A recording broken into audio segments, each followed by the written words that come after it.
इमरान खान के नए chief of staff Shibli Faraz छुपे रुस्तम निकले। सेनेटर शिबली फराज माजी में पाक फजाइया के पायलट रह चुके हैं। ये इंकिशाफ उस वक्त हुआ जब इमरान खान के चकवाल जलसे से वापसी पर हेलीकॉप्टर के पायलट की तबीयत खराब हो गई और उसने फ्लाई करने से माजूरी का इजहार कर दिया। तब शिबली फराज आगे आए और माविन पायलट के तौर पर कॉकपिट संभाला।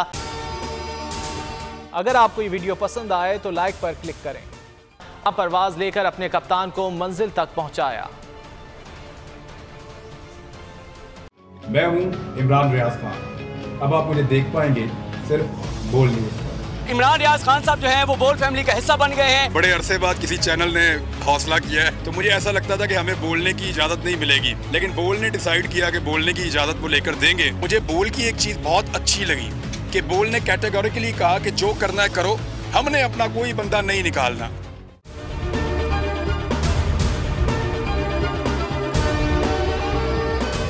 सबसे ज्यादा व्यूज, सबसे ज्यादा रील्स और सबसे ज्यादा रेटिंग के साथ बोल अब भी नंबर 1 पोजीशन पर बरकरार। सब्सक्राइब करें और बेल दबाएं ताकि कोई खबर रह न जाए।